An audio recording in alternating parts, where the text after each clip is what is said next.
did they take into account the bad case of recession that this country is going through? Did they take in the housing prices? I mean, all those factors were part of making a decision. They were still short.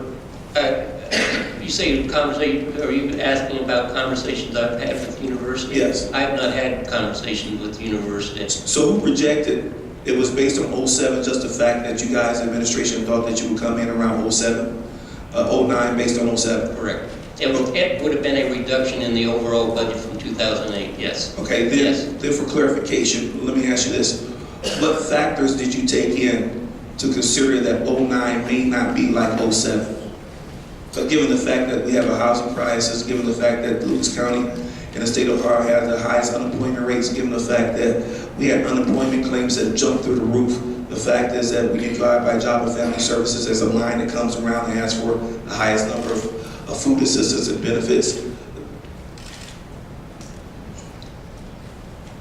The number that we projected at November 15th was still, along with the university, was still tracking at a higher number than what obviously it finished up at. As I mentioned, in September 30th, UT still projecting we were going to be at 165. Okay, thank you, Mr. President. Thank you. Councilman Salassi. Thank you. This is one of the most painful hearings I've had to sit through as a member of council. I came on council in January 2003. I respect professionals in the finance department. I really do. They've done a lot of work. They spent a lot of time. They're dealing with very unenviable financial matters. But the folks who are here, the folks out in our community, were being asked to kick in an extra $200 or $400. That's painful too. It's real.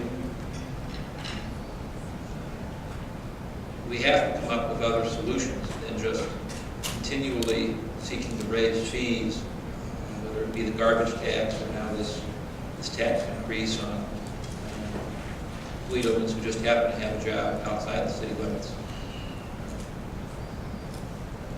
I used to live on the east side. I know a lot of people who live on the east side and work in Oregon. I know that there are a lot of folks who live in South Toledo, where I live now, who work in Maumee. And like us all, they're all grateful that they have work and employment in this economy. But everybody is under so much stress. Whether it's trying to meet a mortgage, or pay for education, keep cars running, to deal with the drying up of credit in this country, to deal with healthcare costs that have gone out of control up in the past 8 to 10 years. Now is not the time for a community like Toledo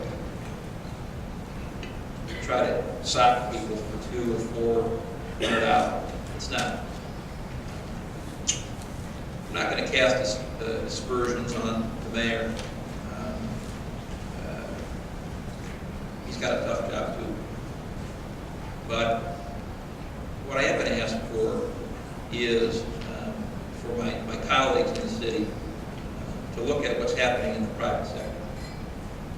Look at what's happening with our brothers and sisters in labor, the automotive industry. They've made sacrifices themselves in the past 8 years. They've seen their contracts renegotiated.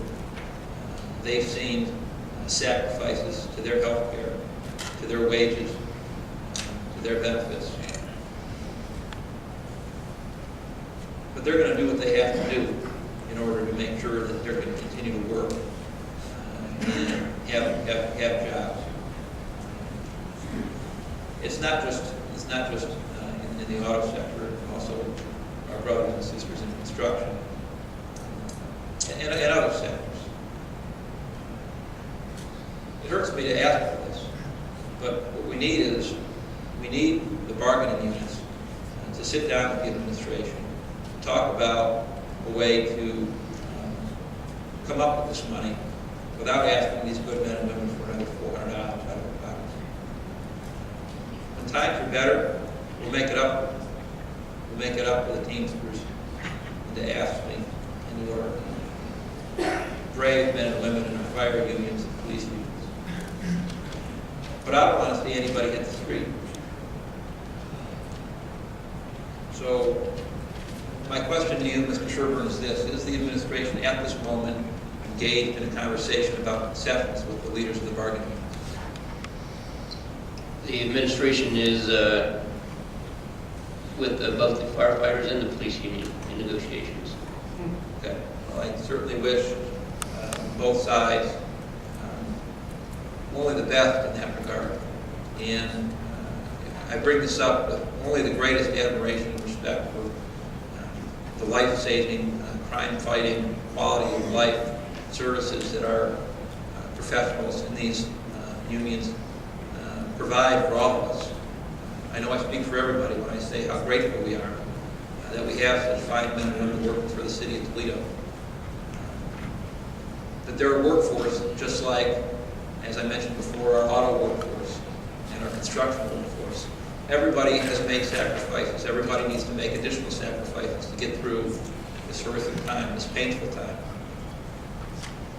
But to ask for a tax increase is wrong, and I would encourage my colleagues to send a message to the administration that they need to continue down this course with our bargaining units, as they certainly signal with the non-union city employees. They're asking non-union city employees for a 10% cut in wages. Perhaps that could be softened a bit if all city employees were included in a pinch. So that's what I'd like to see. I don't like to see it, but I think that's a way to diffuse the pain at this point and not concentrate it on hard-working men and women in Toledo here who really, their taxes shouldn't go up because of this. They just shouldn't. Thank you. Thank you, Mr. Flasley. Councilman Schultz. Thank you.